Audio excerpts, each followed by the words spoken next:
there was a young Bay City roller who just loved to sing. And he was a very happy Bay City roller because singing was making him lots of money.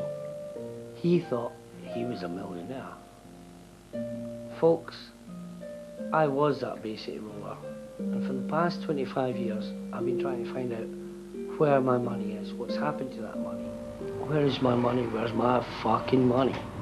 Where's my fucking money? Where's my fucking money? Where's my fucking money? Where's my money, yeah? Where's my money?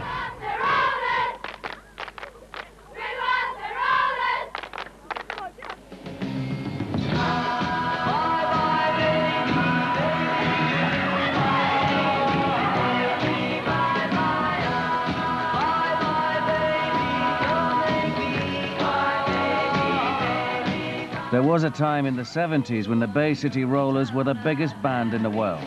They were bigger than Bowie, bigger even than the Beatles.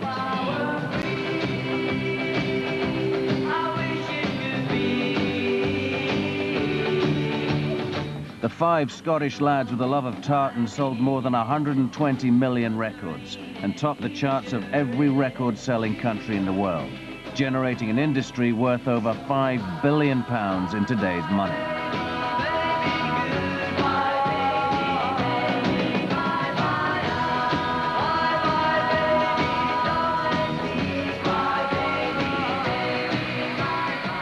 The Rollers were set to become multi-millionaires, but by 1979, in what is one of the biggest rock and roll rip-offs ever, their entire fortunes disappeared.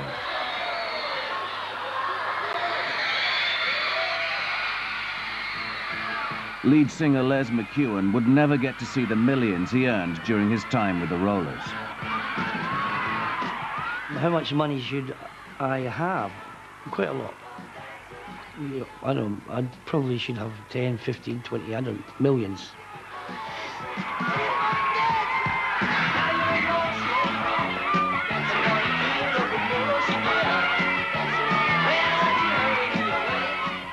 I felt like crap, I felt horrible, I felt stupid, I felt ripped off. What would you feel like if you had been a part of a band like that had made millions of records and you were told you're a millionaire and these people trust us, we'll look after it, don't worry, it's all protected, lawyers, you're safe as houses. But whatever they did it right, and unbeknownst to us, we kind of cooperated in our own rip-off. Today, the luxury lifestyle is gone, and instead of a pop star mansion, Les lives in a small flat in the East End of London. Hey, all right, man. How you doing? All right, yeah. Cool. Hello. Hi, boss. I'd like a bottle of wild turkey, please. Yep. To quench my desire. And can I pay you next Thursday? No, I'm always joking. When the millions were made and lost back in the 70s, the Bay City Rollers were managed by Tam Payton.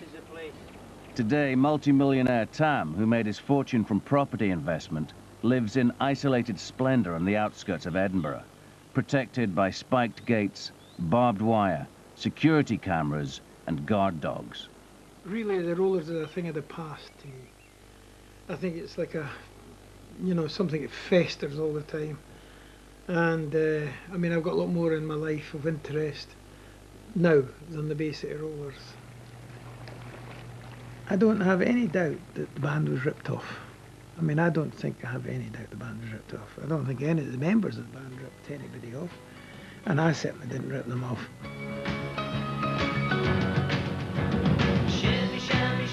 Not only do the band think they were ripped off back in the 70s, they believe they're still being ripped off today.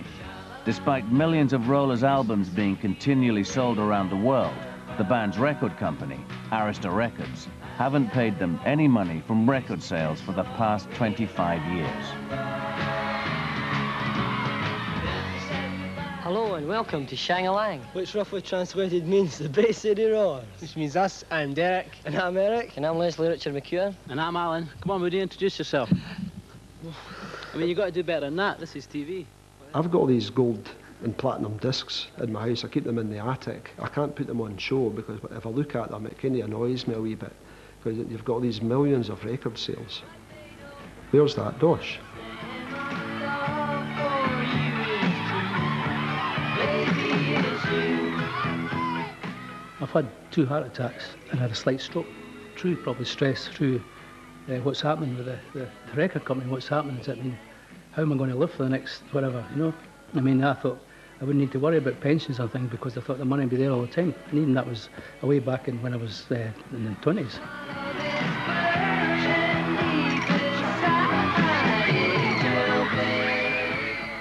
I actually tried to get a lawyer, and I tried to get my own accountant, and all hell broke loose. What are you trying to do? You're trying to fuck everything up. If somebody from the outside comes in and sees what we are doing, and of course what we're doing is not completely illegal, but if somebody from the outside comes in and starts sniffing around, you're going to upset the whole apple cart, and it could all just come tumbling down around us. And that's when I started to think, God, I'm fucked.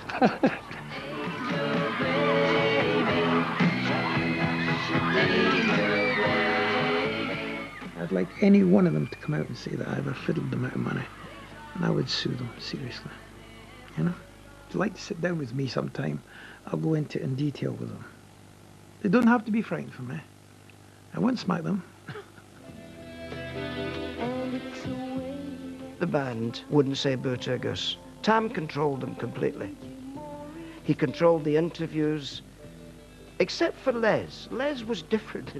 He had a pop star image. The others didn't.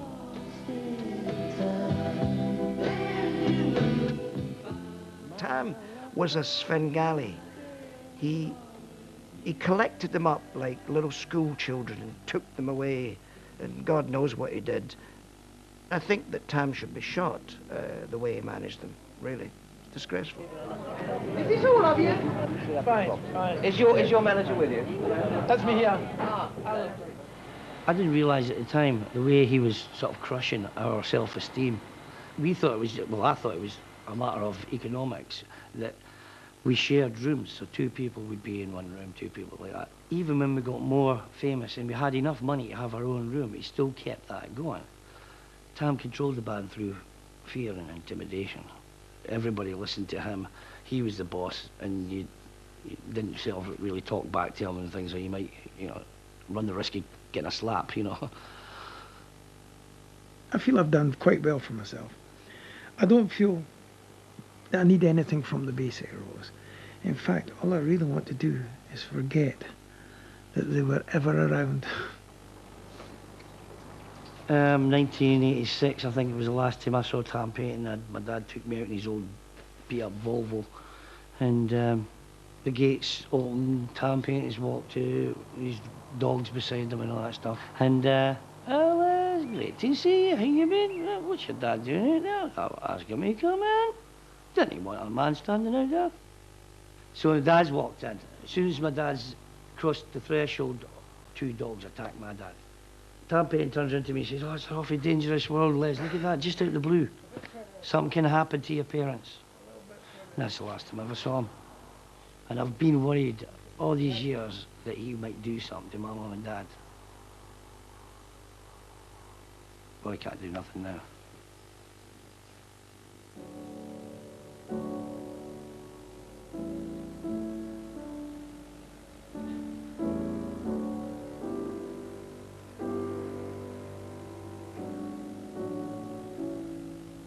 Every time I go and visit my brother Harry, we go up to see my mum and dad, and we have great memories of my mum and dad, but we also have bad memories, especially the time when the house was repossessed.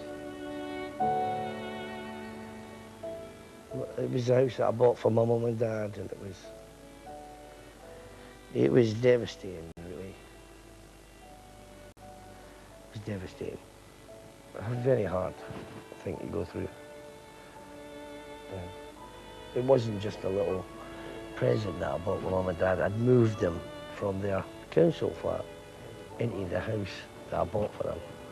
And, you know, it was magic. It was great.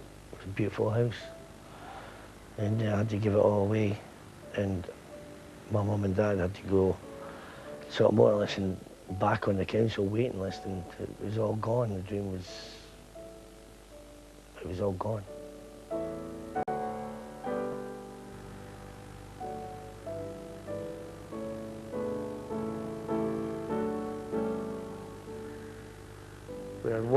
the thieving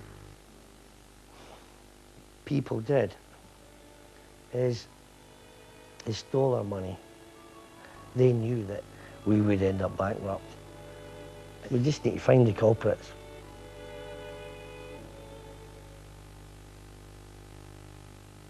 Join us as Russian Boris Pachenko attempts a new world record. I am the He-Man.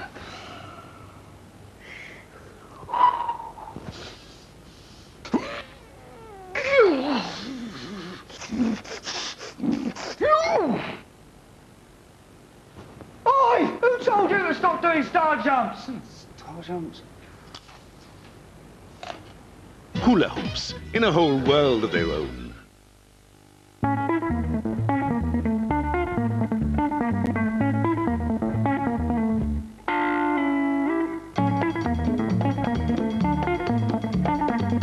The figure you want? Oh, surely there's a simpler way. Just A, relax. B, exercise gently. And C, eat sensibly. Simple. Special K, as simple as A-B-K. Oi, Churchill, could you save me up to 30% of my car insurance? Oh, yes. With 24-hour assistance if I have an accident? Yes. A 5-year guarantee on repairs? Yes. A courtesy car while you're fixing mine? Oh, yes. Oh, and can I have my own personal chauffeur called Les? No. But I could still save up to 30% of my car insurance? Oh, yes. See how much you could save on your car insurance. Give the dog a phone now on 0800 200 300 or log on to churchill.com. I love you. Steady now.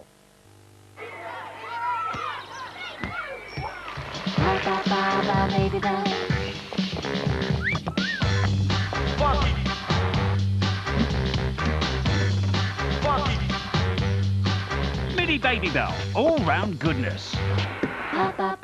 Baby Bell. Rockstar Games presents Midnight Club 3, Dub Edition.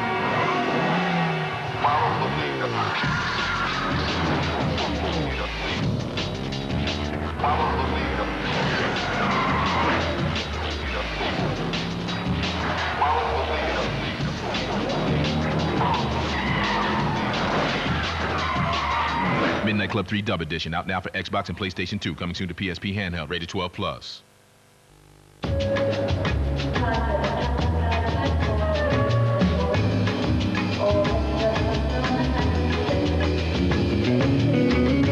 With added moisturizers, Nivea Sun Self-Tan Spray gives you such a natural-looking tan, you just can't tell the difference. Now, there's a toothpaste that takes you to a whole new level of freshness.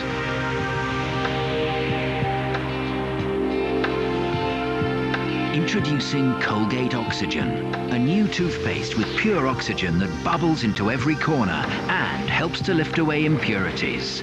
Colgate Oxygen, for a clean as pure as a breath of fresh air. Good morning! Colgate Oxygen, pure, fresh, clean. Be who you want to be. What works for everyone else won't necessarily work for you. You have to find your own path. You only have to make small changes. They soon add up to a big change. Be who you want to be. Switch, new at Weight Watchers.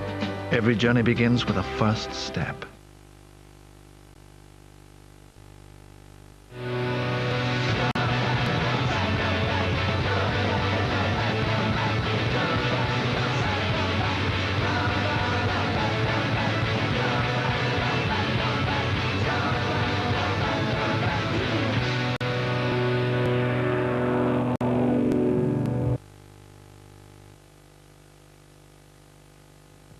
I said a hip hop, the hip it to the hip hop, you don't stop the rocker to the bang bang boogie. Say up jump the boogie to the rhythm of the boogie beat.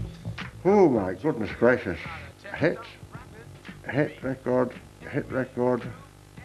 fortunes, television, hit records. By now, all the lads should be living in big houses on big Scottish estates. But I'll be surprised if they are, because in our business, for everybody that makes a fortune, there's always a dozen people waiting in the wings to take it off them. I'll tell you why. You see, I'm 6'1" and them tons of fun, and I dress to a T. You see, I got more clothes than Muhammad Ali, and I dress so viciously. I got bodyguards, I got... His master's voice. At the height of Rollermania, income from record sales was nearly £300 million in today's money. Now, nearly 30 years later, there are still over 80 Rollers albums and compilations on sale. There's a lot of Les McCune's voice and a lot of records out there, you know, that are still being sold. Somebody's making money off of my back, and I'm determined to find out who it is. Bay City Rollers.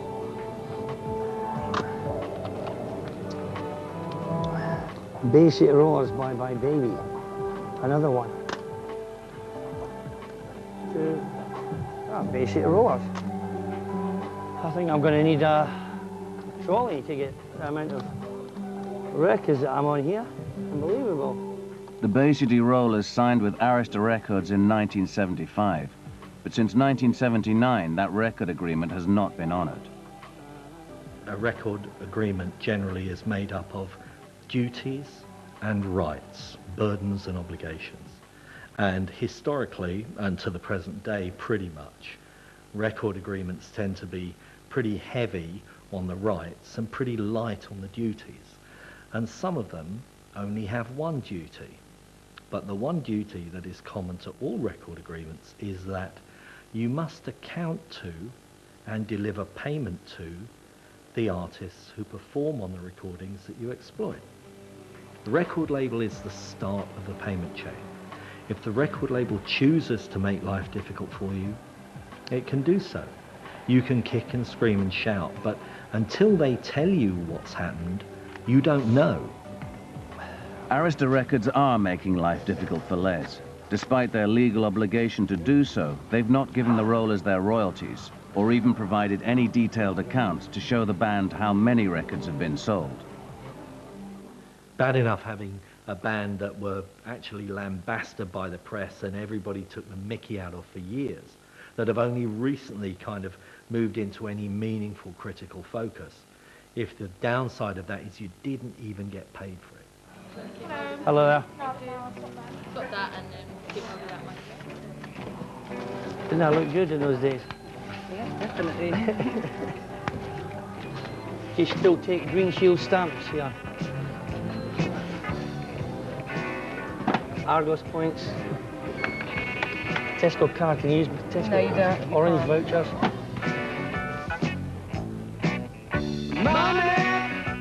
Arista disputes the number of Bay City Rollers records sold. They say they can't deal with the Rollers because infighting between the band members puts Arista at risk of legal action if they pay the wrong person. I saw one concert when I was in Glasgow. I couldn't believe it. I'd never been to see the Rollers. Never seen anything like it in my life. So there was magic money being made by somebody, and that was the Rollers. Where that money was going, I have no idea, because they wrote some of their own songs in the first album.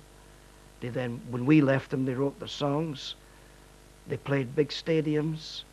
The merchandising must have been colossal. Colossal. It was the biggest since the Beatles. There was so much happening with those boys. In the past year, pop mania has come back to Britain, and most of the screaming has been for a British group, the Bay City Rollers. This was Rollermania in action, 2 hours before the concert was due to start. The volunteers of the St. John Ambulance Brigade had a busy time calming and comforting the fans caught up in the hysteria. So how long have you been fans of the Rollers then? About 18 months. Uh-huh. And how many pictures of them have you got? Hundreds. Hundreds. And they're all here, are they? In your bedroom? Wow.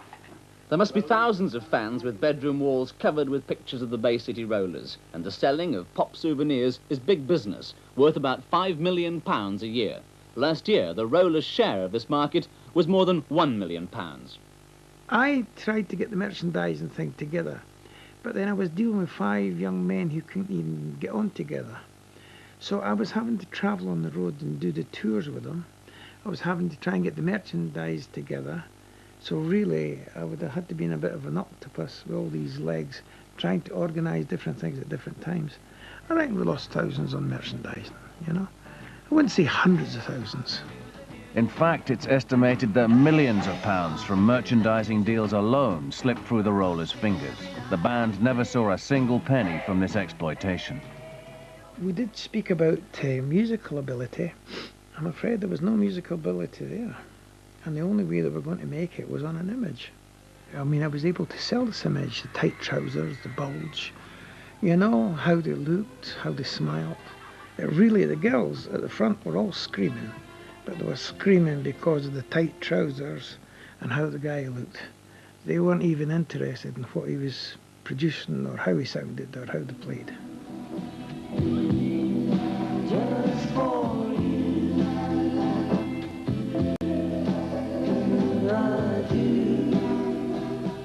You know, people ask me the question, what were the dynamics when they worked in the studio?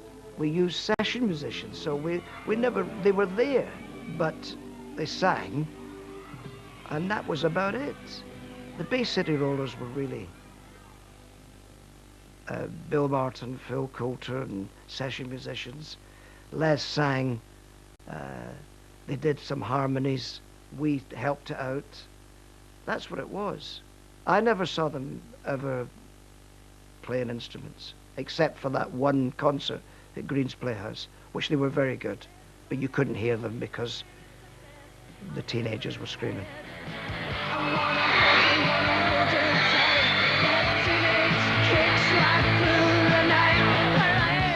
British teenagers couldn't get enough of the Rollers, but the band broke 1 million hearts in the UK when, in 1976, they left to conquer the States.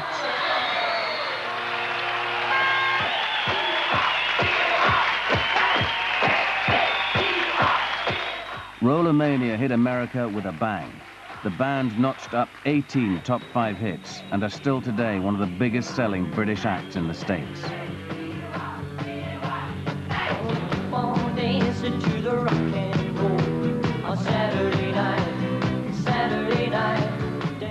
The whole madness happened, you know, you just couldn't walk the streets, you couldn't go for Christmas presents or anything like that, you couldn't do anything. You were just getting hounded everywhere you went. When we used to go into hotel rooms, you had to check the wardrobes or under the beds in case there were girls there. I wish. Best aspects about being in a top-selling band, power over pussy, pop. That's what they used to call it. Access, all areas. That's the best bit. It was great. That's all I can say, it was brilliant. When they turned up, there was a great vacuum for boy bands, and that was the first time that I ever know that this phenomenon's happened. They were the lad next door that had done good. They were the lad next door that had become famous. They were the lad next door that was on television, was singing "I love you" and all this, that, and the other. That is a very heady cocktail for a young person. Now then, ladies and gentlemen, at number 25, I Only Want to Be With You. And, of course, here we have just over there the Bay City Rollers. Thank you very much.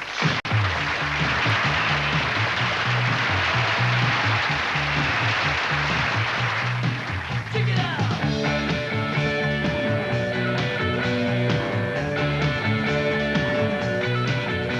I don't know what it is that makes me love you so. I only know I never want to let you go. When the word Rollermania came up, it was the first time it had ever happened since Beatlemania. And there was no doubt that they were fantastic. And there's never been that again. I don't care what you say about any of these acts, but what they don't realise, these pop groups, is pop groups have a very short life. They're all through the 60s. 2 years was a pop group, a pop span. You know, you can't be a giant forever. By 1977, the pressure of the intense work schedule was beginning to take its toll. Half the time I was really stressed out because there was so much business behind it as well. The meaning from playing in the band was actually going on stage for that hour and a half. That was the whole thing about it. But the rehearsals, I mean, for instance, 1974, I had 1 day off, you know, that was crazy. And I think I had to go to a wedding that day. Beneath the happy boy band image created by the record company, cracks were starting to show. Isolated from the outside world by Tam Payton, the Rollers took out their frustrations on each other. As the bands hit the charts and, you know, they went on stage, the rivalry did start. I mean, there was lots of jealousy created. I would say mainly between Les and Eric. There was terrible rivalry there. I just don't, I mean, I couldn't even control it myself. Well, the other guys in the band didn't like me for, well, lots of reasons, apart from me being really cheeky and being the guy who came into the band and made them all famous, basically. They hated me for that. Eric Faulkner probably had designs on being the singer in the band. I came in with brass neck, get out the front, you know, woo, come on, you know, get the audience going, you know, it was great fun. And I could tell that he was, well, jealous or envious. Unfortunately, Eric used to think he was John Lennon. And I would have said in that case, I think he rose above himself. The only person that mattered anything to him was Eric Faulkner. And then, of course, we had Les McEwen, and I hate to say it, he wasn't exactly Elvis Presley.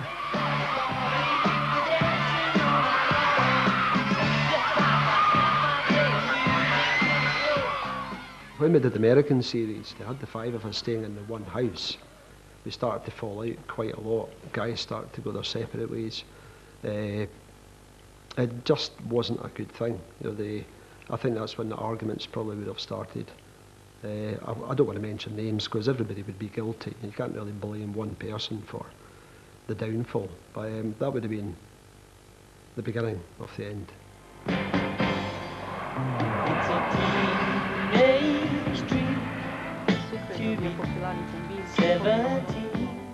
The backbiting and feuding eventually erupted in violence on stage during a tour of Japan in 1978. The Rollers' dream was finally over. I mean, I remember we arrived in Osaka and there was 40,000 teenagers there. And Les had sent a message over to the group, and he headed it, the backing group, you know, to my backing group.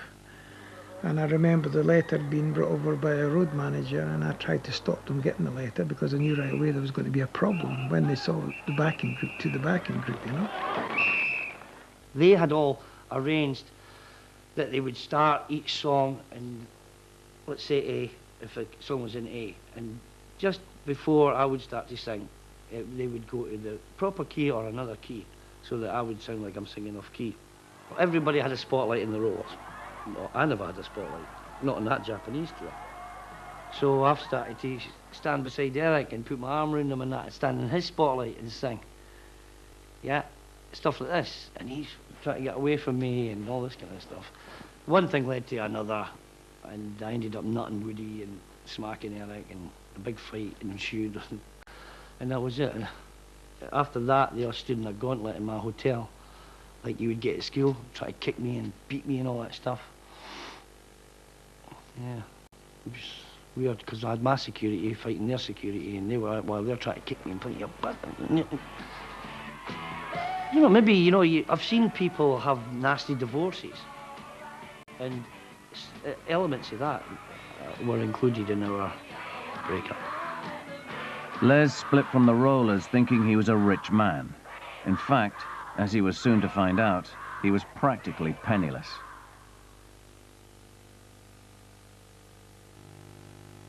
I tell you what, Bertie, these fruit all sorts are great. Right. Dave? What do you reckon? Love the platforms, Bertie. They're so you. Whoa, whoa! Bassett's Fruit All Sorts. To show you the results of our Dove firming range, we thought we'd show you some of the real women who've already tried it. And the figures speak for themselves. Together, our firming body wash, body lotion and intensive gel cream will make skin feel noticeably firmer. Dove Firming, now on offer at selected Boots stores. Whoever said that you have to continually switch mortgage companies to get the best deal? Well, we found the guy. Alfred Burns? Yes. You said that you have to continually switch mortgage companies to get the best deal. At First Active, our mortgage deals are open to new customers and existing customers. So there's no need to keep switching. Exactly. Well, I take it all back then. Thank you. Fair mortgages from First Active. The way mortgages are meant to be.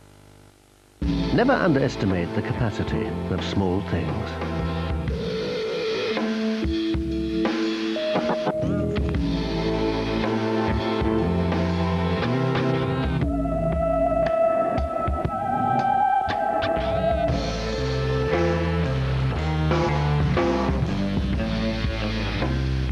The spacious Hyundai Getz.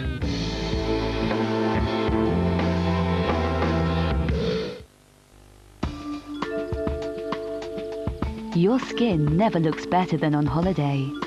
New Johnson's Holiday Skin Body Lotion means you can have this look every day and skin so soft you'll love it. It's our first moisturiser with a little self-tan that gradually builds a light, natural-looking tan. So have holiday skin, even when you're not on holiday. Skin loves Johnson's because Johnson's love skin. Venus Divine, the only razor with comfort-coated blades, surrounded by intensive moisture strips enriched with botanical oils, that gives you a divinely close shave for divinely smooth skin. Venus Divine from Gillette.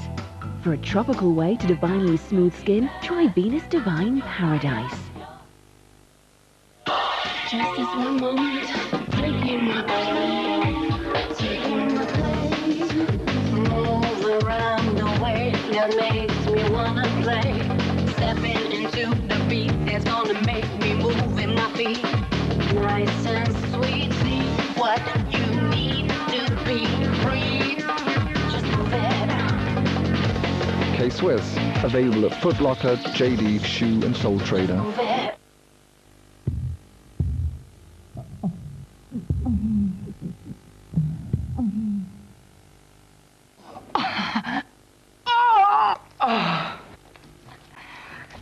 Makeup?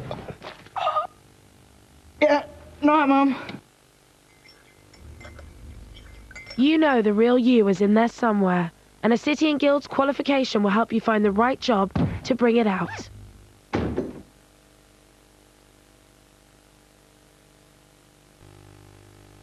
Meet a cute girl, she's hot, let's get it on. Didn't enjoy that really at all. I need to have sex. Enjoy it. Channel 4 brings you the dark side of porn. 1 week of documentaries showing the reality of life in the porn industry. Starts next Monday with Porn Shutdown at 11:05 on 4.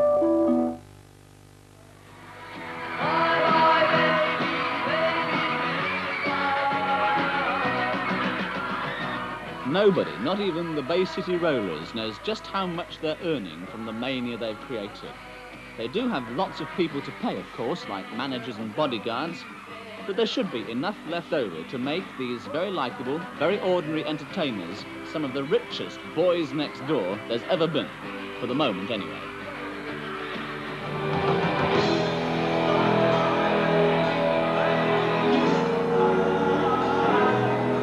But not in Les McEwen's case. On quitting the Rollers, he had a nasty shock in store. What happened when I left the band is I come back to London, and shortly behind me in the post was a £24,000 American Express bill. Could you please pay it? That's funny, I've never seen one of them before. It always gets paid.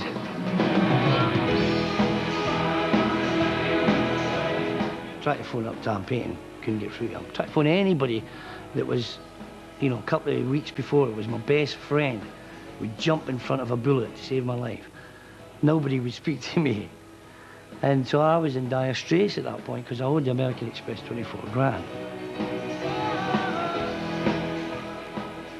When I got that bill, it was just a sort of taster, but when they came and repossessed, more or less said, you've got to get out of this house, and within 10 days, well, you ain't paid your mortgage for like 2 months. You've defaulted. Haven't you got any letters? No. Sorry, you have to leave. What a fucking state I was in. And I was also thinking, how am I going to make money if I can't get any money out of those bastards, basically. 2 months after Les left the band, the remaining Bay City Rollers sacked their manager, Tam Payton, and discovered that they too had no money in the bank. People do something, they get paid for it, and they didn't. You're dealing with human damage, some of it visible, some of it measurable, a lot of it not. You don't measure how much heartache goes into not being able to feed your family, not being able to buy a car, do something you want to do, not being able to hold your head up. I've not been paid for this. I mean, I've got to pay my mortgage on my house and things like that. There's nothing there now. They've not paid me. And I say, well, there must be money lying about somewhere, you know. This is crazy. On my wall, I've got maybe, I don't know, about 14 gold albums or something. You know, where's the money going?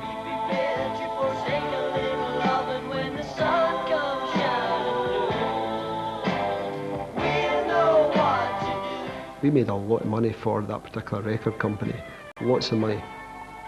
They should acknowledge that fact and say, here, there's what you are due.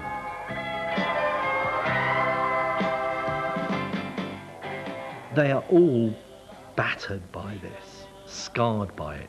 All the worse because their bloody songs keep turning up on the radio, on TV programs, on records, on every possible form of media. And what do they get?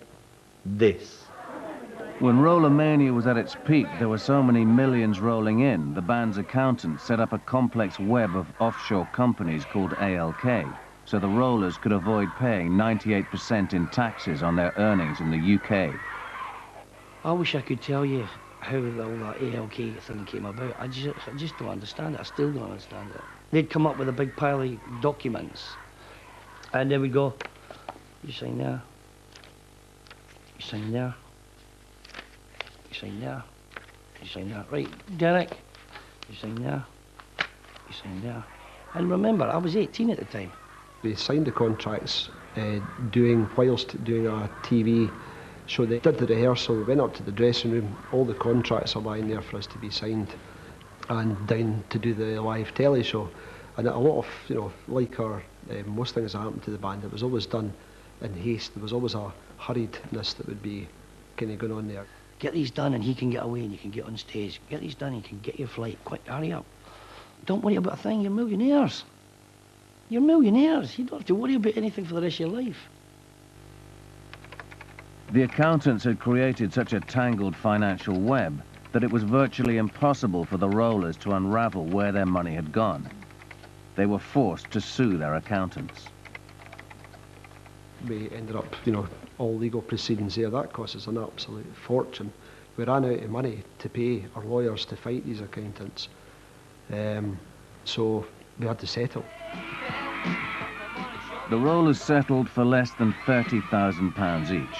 The millions that should have been theirs had evaporated.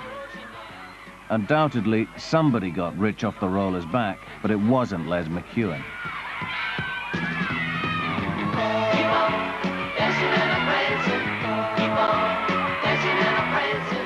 I sold a bucket loads of records, and my voice was on them, and I should have got paid for it. That's all I know. Our business has got a marvellous habit of disappearing millions and finishing up with nothings. So it goes with the territory that a pop person or a group of pop persons can work and do the most amazing financial things. And when the dust settles, and when they don't sell like they used to sell before, when they start to look around for the money, it's gone.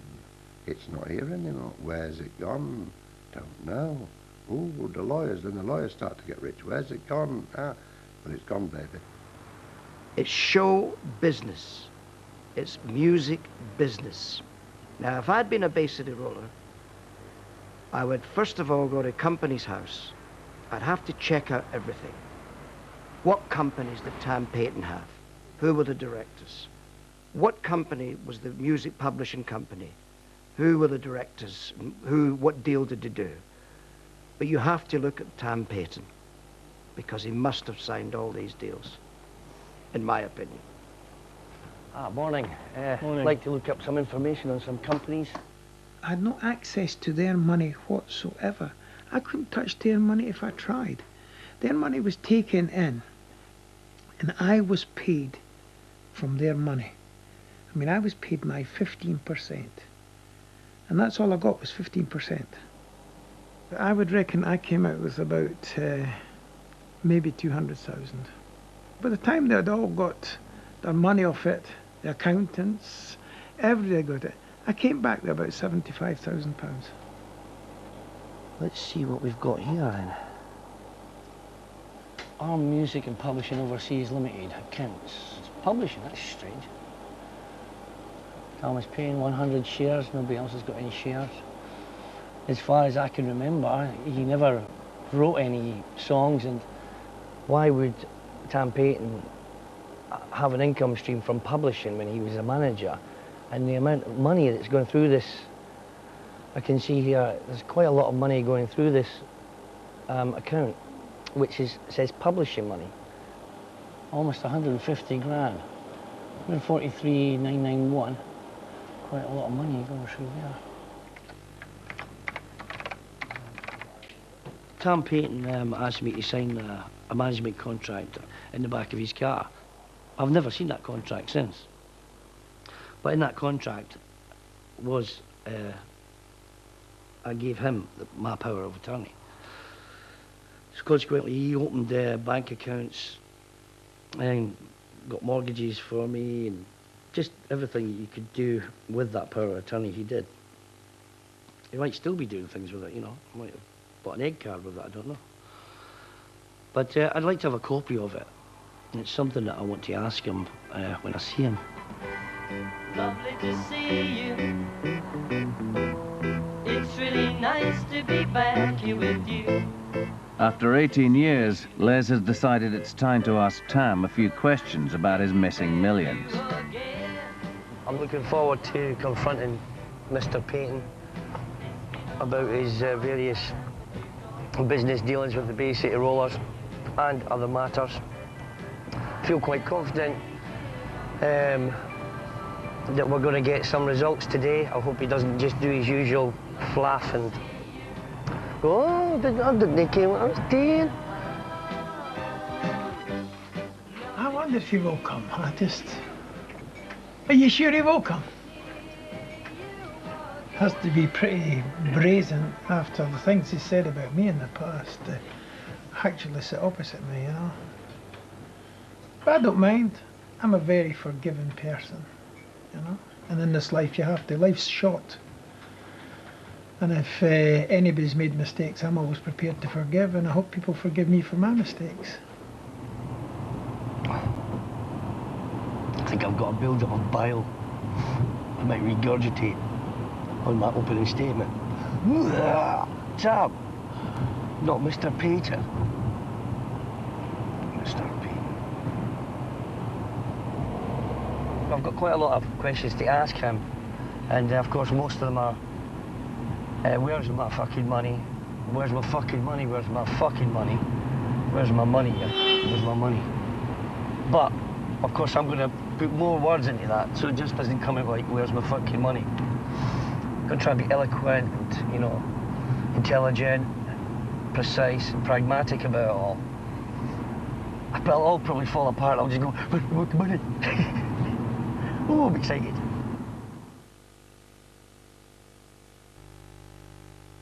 It was just another day on the changing mat when suddenly, wipes with stripes? Our new Extra Care have stripes with protective cream that work like nappy cream to protect like no other wipe can. New Johnson's Baby Extra Care. Protection that's superior on the posterior.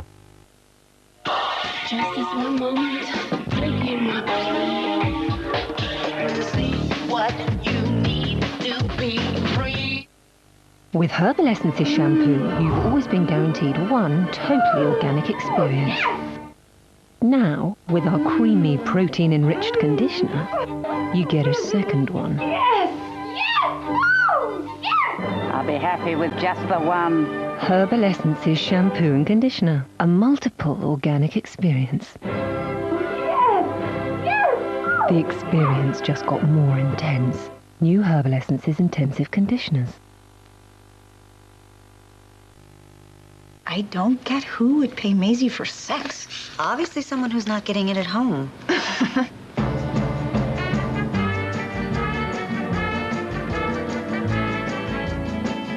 We should be ashamed of ourselves for reveling in that woman's misery.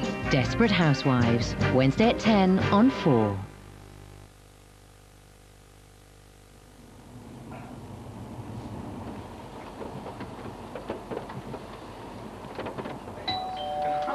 Hello? Mr. McCracken for Mr. Payton.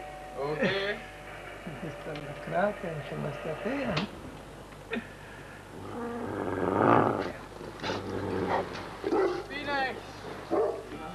Come in, Les. How you doing? How are you? All right, aye? I'm all right, yeah. Cool. Great. Sit down. Sit down. Place has changed, eh? Yes. You like it? A lot of investment went on here, Tammy. Yeah. Hard work it's called. I was the lead No, singer. no, I was the absolutely. lead singer of the group Bay City Rollers. Had hits all over the world and made millions. You were our manager. Mhm. Where is our money? I've just put my hands up and the money's gone. It's definitely gone. I was a mug. I did all that and it came and it went. In my first contract with you, there was a section that gave you the power of attorney. This was when I was just turned 18. That's right, yeah. What, if anything, did you do with that power of attorney? I never ever used your power For of instance, attorney. did you ever open a bank account for me No, I in never. Preston Pans? No, I did not. And did you ever close that account? No, I did not. Do you have a copy of that contract? No, I didn't. I have a copy of the contract, The power of first attorney. contract. The only way we had the power of attorney when it was opened. Who organised that power of attorney? Well, it was in your contract. I don't know. Where is the contract that you signed that said that was your power of attorney? That's what we're talking about. The very first contract So- that I so- signed so where at is it? Broomhouse in the back of your car. So where is it? That's the one that I would like to get a hold Have you of. got a copy of it? No. And that's Well, I Well, I mean, thought you might have. I can never remember. I think there was a wee. There was never. I don't think there was ever a contract signed that I was your power of attorney, and I would almost tell you that straight. There was never. So if I was able to show you that, if you're able to show me that, show me it. I don't think you'd be able to show me that though. so who would have these kind of And I don't think you could ever show me I ever opened up a bank account in your name. Well, Preston Pans. I mean, you're only telling I me know this. that There's no kind of any evidence to this. I mean, you're talking about something nearly 20, 30 years ago, Les. I know. I mean, God almighty, there's people who died. It doesn't necessarily mean, all these documents are here. I mean, I found these ones. Was any of the money that you got from ALK ALK. publishing money? Yeah. It was. So it was no, it wasn't the publishing money. No, the money I got for ELK was commission that was paid to me. Right. Now where it came from there, you need to be in. But remember, it was ELK that paid me my commission. A USA tax return that I've got here shows you earned as much in royalties as the band did put together. Why is that if you should only got 50%? What does it say there? And here are the actual figures. And this is a legal document taken from this US tax return. Tax return. And as you can see, if I point out here, Bay City Rollers have earned 813.774 in royalties. This is ELK again. This has nothing to do with me. Dan Payton, that's you, Aye. earned 515. Well, I would be interested in looking through that document because I had nothing to do. I And mean, then again in October, you got 535524 well, if that in royalties. in royalties, 535,000. I never. That's over £1 million that you've got. No. So where is that money then? Because I never got it. Sorry, I came here to ask you where the money was. Oh. No. You tell me when was this for? Oh, I This didn't. was the profit and loss tax returns for the last year. It's 1976 into 1977. I would love to see a cheque for it. And, But- where's that money now? Is anybody- Irrespective of the amount of money, why is it so much money compared to what the Bay City Roller figure says? It's only a few 100,000 short, and it doesn't represent 50%. And it's called royalties, not commission. Well, it would Were be- you it's involved somebody in any else. royalties No. off the Rollers? Were you going to cut off the record or cut off the publishing? No. You weren't? Nothing. You can check the record deals. Why would they call that royalties? Is that a type? Well, royalty. Well, it would be royalties of your earnings. It would Well, be wouldn't it be commission. called a royalty? It wouldn't be royalties. If you have a calculator, you could stick all that money in there and put 50% and it's not 500,000. It's a lot less than 500,000. That's almost as much as the whole group got put together. If you could back up some of the stuff and help me with these documents and that, if you have anything, would be great. Well, documents after 30 years, and I'm not being Well, funny. these are documents after 30 years. Everybody's got them. And you know something, I mean, I've given up the desperation to try to get money to the rollers because the rollers haven't got any money. So, for instance, if, I don't know, if somebody said, no, we found a cheque for 10 million, would you not be asking for 15% of it? No. You wouldn't? No, not at all. I've given up on it, Les. This will screw you up inside. You can never be at peace with yourself until you forget all this stuff and just put it in a bin and burn it. And I've done that, and I did that because I was unhappy thinking about what I'd lost, what had the screwed me out of. How much money have I lost? What did that man doing in England take from me? I'd went down there and I was throwing him out a window at one time. I walked up and down here thinking my house was up for sale. I flew to America thinking I was going to pick up 170,000. Pounds. I came back with 70,000. Tam was also asked about ARM Music and Publishing Overseas Limited, but he insists it wasn't a publishing company but a management company. Worlds within worlds, deals within deals. But I mean, how can a simple guy like me unravel all this spaghetti junction, you know? And how can I pay for a lawyer to sort it out?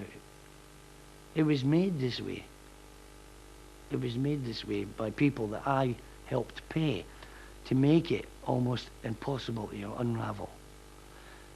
And a friend of mine told me the reason why I was left with a $24,000 bill was when people want to fuck you or steal your money, they steal everything you've got so you can't come back at them.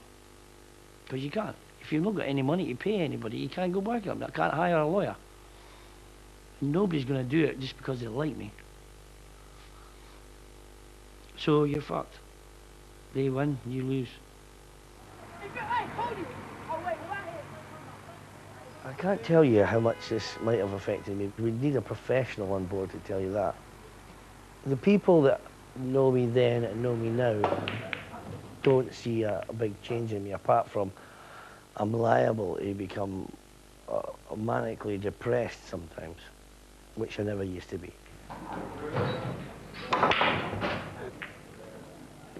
I still feel optimistic that there is a chance that, yeah, I can get some kind of justice. I would do good things with that money. It would be okay. It would be well used, let's put it that way. Because I've been in a position that I should have had that kind of money for the last 30 years, and it's been denied me.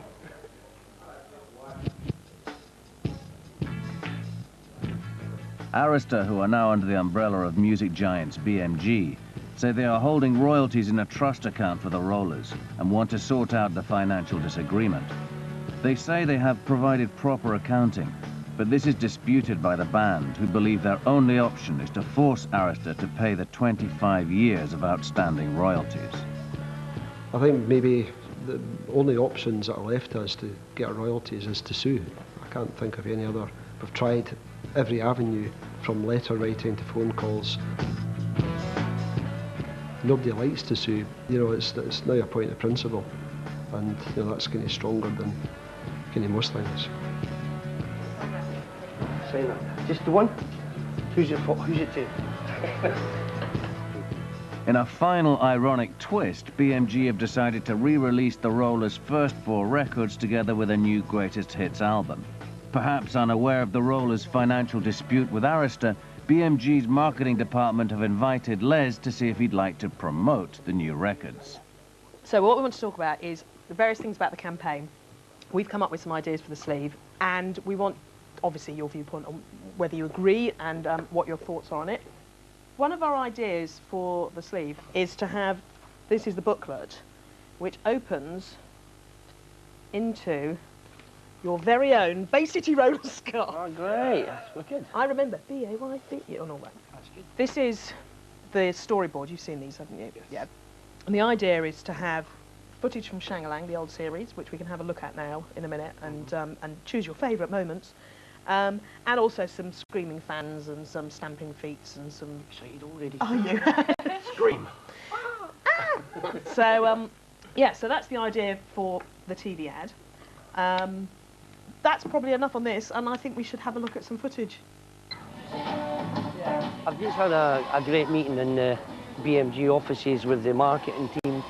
They're all very nice people, they all seem very genuine, they're very enthusiastic about selling the Bay City Roars on CD now and a greatest hits album, and they want me to help them promote, which I'll do, and they're going to pay me for it, which is good.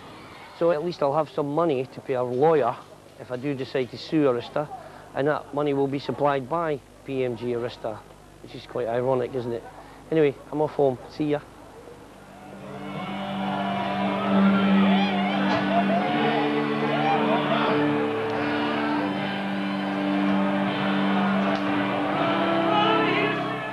If I didn't laugh about it, I would just cry all the time. There's all sorts of emotions going through, from kill, stab, maim, to revenge, to poor buggers that don't know what they were doing anyway, you know. Having the beauty of music's much more important than being a thief. All the kinds of chances that we had in our position, just to be on the road for, 60 years, die on the stage, way brilliant, write songs, be a good human being, Maybe it's just part of life and it's just part of this business. It's pretty screwed up with accountants and lawyers. And it doesn't mean that everybody's like that. There's nice people in the business too. Unfortunately, I've never been working with them yet. There's always hope, eh? Since making this program, Les has decided to take no further part in the BMG promotion.